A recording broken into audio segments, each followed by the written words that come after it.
본 영상은 중환자실에서 일반 병동으로 이동된 환자를 직접 돌봐야 하는 보호자의 이해를 돕기 위해 제작되었습니다.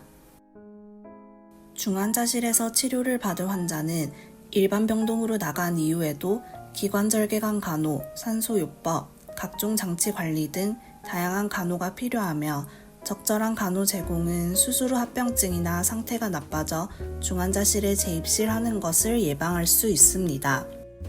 지금부터 보호자가 시행하는 일반 병동에서의 관리 방법과 직접 간호에 대한 안내를 시작하겠습니다. 첫 번째, 기관절개관 관리입니다. 기관절개관은 기도를 절개하여 삽입된 관으로 환자의 호흡을 유지하고 산소를 공급하는 방법이며, 기관절개관 환자는 기도 분비물 축적으로 인한 호흡기계 합병증을 예방하기 위해 2-3시간마다 흡인을 시행해야 합니다. 기관 내 흡인을 시행하기 전 흡인용 카테터, 흡인용 생리식염수, 청결 장갑을 준비합니다. 먼저 환자의 침상머리를 30도 상승시킨 후 손위생을 시행합니다. 청결 장갑을 착용하고 흡인용 카테터와 흡인기를 연결한 후 카테터 한쪽 구멍을 엄지손가락으로 막아 흡인 압력을 확인합니다. 압력을 확인한 후 삽입을 부드럽게 하기 위해 카테터 끝을 생리식염수에 적신 후 엄지손가락으로 카테터 구멍을 막지 않은 채 다른 손으로 흡인용 카테터를 환자에게 부드럽게 삽입합니다. 엄지손가락으로 카테터의 구멍을 막고 카테터를 부드럽게 회전하면서 흡인을 시행하고 한 번에 10에서 15초 이상 흡인을 지속하지 않도록 합니다. 3-4회 정도 반복하여 흡인을 시행한 후 흡인을 마무리합니다. 흡인용 카테터와 함께 장갑을 뒤집어 벗은 뒤 의료 폐기물 상자에 버리고 흡인 기구를 정리합니다. 마지막으로 손위생을 시행합니다. 두 번째, 가정용 인공호흡기 관리입니다. 가정용 인공호흡기는 스스로 호흡이 어려운 환자에게 일반 병동에서도 사용할 수 있는 인공호흡기입니다. 가정용 인공호흡기를 적용한 환자 간호 시 주의해야 할 사항입니다. 인공호흡기의 설정값은 임의로 조작하거나 변경하지 않도록 합니다. 인공호흡기 회로가 분리되어 공기가 새어나가지 않게 하고 꺾이거나 막히지 않도록 합니다. 물받이 컵에 물이 넘쳐 폐로 역류되지 않도록 주기적으로 물받이 컵에 물을 자주 비워줍니다. 항상 따뜻하고 가습된 공기가 전달되기 위해 가습기 전원 버튼이 작동되는지 확인하고 흡인이나 환자 기침 이외의 상황에서 알람이 발생할 경우 의료진에게 도움을 요청합니다. 세 번째, 위관을 통한 경관영양 방법입니다. 경관영양이란 입으로 식사를 하지 못하거나 기도로 음식물이 넘어갈 위험이 있는 환자에게 위에 삽입된 관으로 음식물을 공급하는 식이 방법입니다. 경관영양을 시행하기 위해 처방된 위관영양액, 주입용기 및 주입세트, 청결장갑, 주사기, 물이 담긴 종이컵을 준비합니다. 먼저 기도흡인을 예방하기 위해 침상머리를 45도 상승시킨 후 물과 비누로 손 씻기를 시행합니다. 청결장갑을 착용한 후 위내로 공기가 유입되지 않도록 위관을 꺾고 마개를 열어 주사기를 연결합니다. 꺾어진 위관을 풀고 주사기를 뒤로 당겨 위 내용물을 확인한 뒤 다시 주입하며 내용물의 양이 많을 경우 의료진에게 알립니다. 다시 위관을 꺾고 주사기를 분리한 뒤 마개를 막고 처방된 영양액 주입 용기와 주입 세트를 연결한 다음 위관 영양액을 주입 세트 끝부분까지 채운 뒤 수액거리에 걸어둡니다. 위관을 꺾고 마개를 열어 내관을 제거한 주사기를 연결한 뒤 물 30에서 50ml를 주입합니다. 위관은 꺾고 수액거리에 걸어둔 영양액과 위관을 연결한 뒤 꺾은 위관을 풀고 조절기로 용액을 천천히 주입합니다.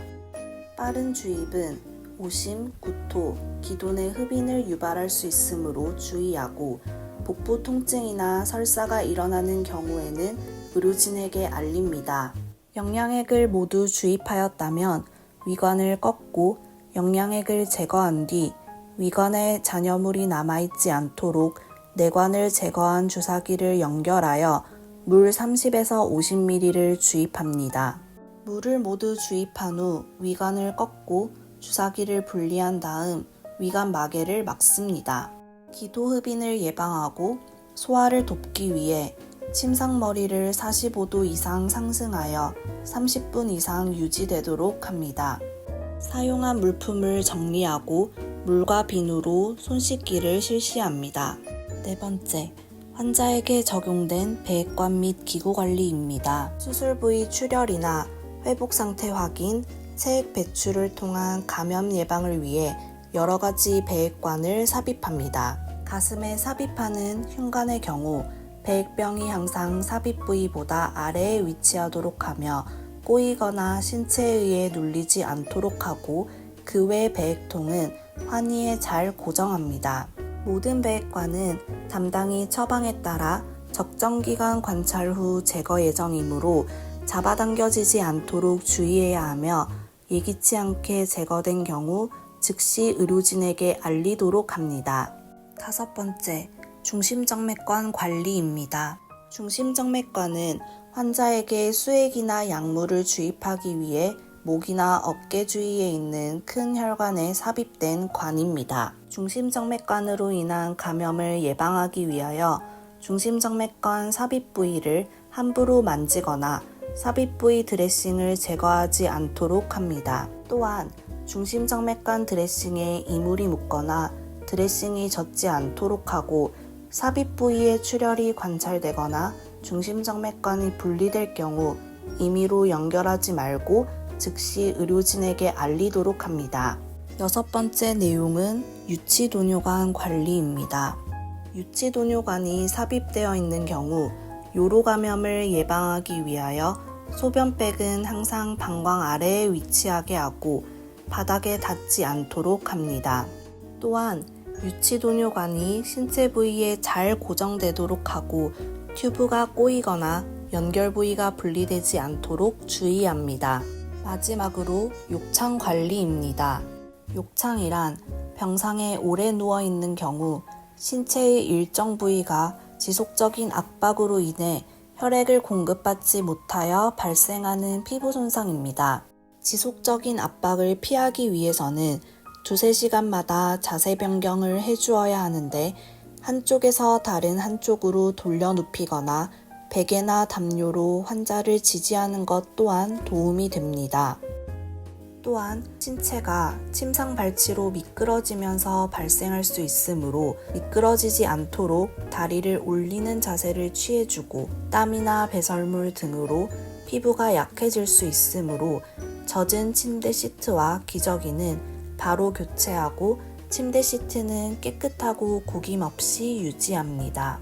욕창 발생 가능성이 높은 뼈가 튀어나온 부위는 자주 관찰하고 피부색이 붉게 변하거나 벗겨진 경우 의료진에게 알리도록 합니다. 지금까지 보호자가 시행하는 일반 병동에서의 관리 방법과 직접 간호에 대한 동영상을 시청하셨습니다. 궁금한 사항이 있으시면 간호사실로 문의해 주시기 바랍니다. 시청해 주셔서 감사합니다. 부산대학교 병원 중환자실에서 치료받은 모든 환자들의 빠른 쾌유를 기원합니다.